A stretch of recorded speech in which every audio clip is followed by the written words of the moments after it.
Anak, lakasan mo ang iyong loob, pinagaling ka ng iyong pananalig. Noon di gumaling ang babae. Alam naman natin ang kondisyon at kalagayan ng babae. 12 taong mayroong sakit at hindi ordinary ang kanyang pagkakasakit. Siya ay dinurugo, inaagasan, kaya maaaring lahat na ng uri ng taong pwedeng magpagaling sa kanya ay kanyang pinuntahan. Maaaring lahat na rin ng mga gamot na pwede niyang kanyang inumin ay ininom niya na. Ginastos at inubos ang kanyang kayamanan para mapagaling, ngunit sabi ng Biblia, hindi siya gumaling at lalo siyang naging malubha. At sa pagkakataong ito, nakakita siya ng pag-asa sa katauhan ng ating Panginoong Hesus. Sino ang naunang nakiusap kay Hesus? Ang isang pinuno ng mga Hudyo. Ano ang problema? Nag-aagaw buhay ang kanyang dalagitang anak na 12 taong gulang. Sino ang unang pinagaling? Ang babaeng dinurugo ng 12 taon.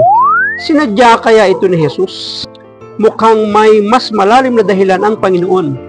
Nais marahil ni Hesus na magturo kay Jairo ng mahalagang aral tungkol sa pananampalataya.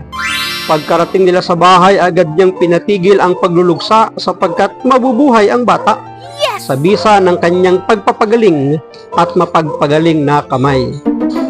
Hindi pare-pareho ang epekto ng paghipo o paghawak natin sa ating kapwa.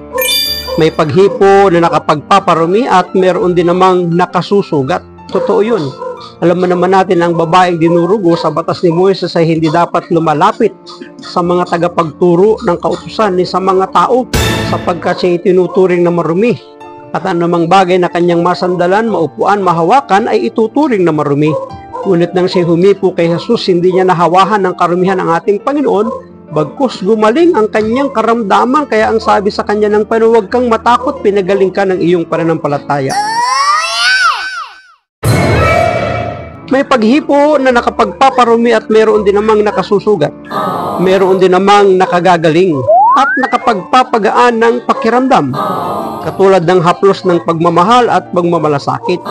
Manalig nawa tayong lagi sa mawaing haplos ng Diyos at matiyagang hintayin ang kanyang tugon sa ating mga panalangin. Kaya humipo tayo sa ating Panginoon sa pamamagitan ng ating pananampalataya, pagtitiwala na sa lahat ng ating idudulog at ilalapit sa Kanya ay mapagbibigyan ito sa ating buhay.